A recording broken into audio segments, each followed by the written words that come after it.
Welcome to RTV. నేను Sivaramakrishna. Visakha Paravada Jawaharlal Nehru pharmaceutical company Tagore laboratories private లిమిటెడ్లో unit 3లో పరిశ్రమలో హైడ్రోక్లోరిక్ ఆమ్లాలు లీక్ అవ్వడం వల్ల 10 మంది ఆ ఎంప్లాయీస్ అయితే అస్వస్థతకు గురయ్యారు. అందులో ఒక ఎంప్లాయీ అయితే తీవ్ర అస్వస్థతకు గురయ్యి ప్రాణాలు విడిచారు. అయితే ప్రధానంగా మనం చెప్పుకోవచ్చు, ఈ ప్రమాదంలో 9 మంది అస్వస్థతకు గురయ్యారు.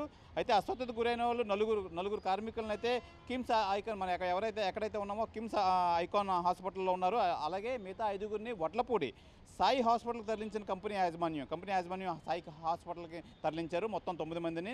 అలాగే ప్రధానంగా చూసుకోవాలంటే ఆలస్యంగా వెలుగులోకి వచ్చిందని చెప్పుకోవాలి. ఈ ఎవరైతే ఈ ఫార్మాస్యూటికల్ కంపెనీ ఉందో దానికి సంబంధించి నిన్న సాయంత్రం అయితే 3:30 ఆ సమయంలో అయితే ఈ గ్యాస్ అయితే లీక్ అవ్వడం వల్ల మొత్తం 10 మందిలో ఒక మనిషి ప్రాణాలు విడిగా మిగతా 9 మంది తీవ్ర అస్వస్థతకు గురయ్యారు. 4గురిని కిమ్స్ ఐకాన్ కృషి హాస్పిటల్లో జాయిన్ చేస్తే మిగతా 5గురిని వడ్లపూడి హాస్పిటల్ నుంచి జాయిన్ చేశారు. అయితే వాళ్ళు కూడా అత్యంత విషమంగా ఉండడంతో విశాఖ నగరంలో ఉన్న మెడికవర్ హాస్పిటల్కి అయితే తరలిస్తున్నారు.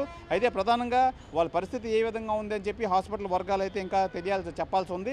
ఏదేమైనా ఈ కంపెనీ ఏదైతే ఉందో ఆ కంపెనీ ప్రధానంగా ఇది ఎందుకు వెలుగులోకి వచ్చిందంటే ప్రధానంగా స్పెషల్ బ్రాంచ్ వాళ్ళు సిపి కమిషనర్ ఆఫ్ పోలీస్ ఎవరైతే ఉన్నారో ఆ కమిషనర్ ఆఫ్ పోలీస్కి ఒక కార్మికుడు మృతి చెందాడని చెప్పి చెప్పడంతో మొత్తం వెలుగులోకి వచ్చింది. ఎందుకు వెలుగులోకి వచ్చిందని చెప్పి మీడియా ఆరా తీయగా, అలాగే మన ఆర్టీవీ కూడా ఆరా తీయగా మిగతా 9 మంది తీవ్ర అస్వస్థతకు గురయ్యారు అని చెప్పి తెలియజేశారు. అయితే ఈ ఠాగూర్ ల్యాబొరేటరీస్ ప్రైవేట్ లిమిటెడ్లో అయితే ఈ ప్రమాదం అయితే జరిగింది. ప్రమాదం మొత్తం మిగతా 9 మందిని అయితే ప్రైవేట్ హాస్పిటల్కి గోప్యంగా అయితే షిఫ్ట్ చేశారు. ఎక్కడ మీడియా లీకేజ్ కాకుండా.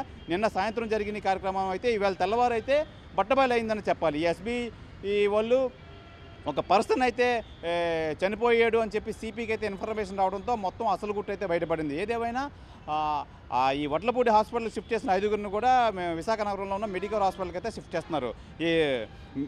ఈ ఠాగూర్ ఫార్మాస్యూటికల్ కంపెనీలో ల్యాబొరేటరీకి సంబంధించి ఈ క్షతగాత్రులకు సంబంధించి విశేషాలు. కెమెరామెన్ అజయ్తో శివరామకృష్ణ, ఆర్టీవీ, విశాఖపట్నం, కిమ్స్ కృషి ఐకాన్ హాస్పిటల్ నుంచి.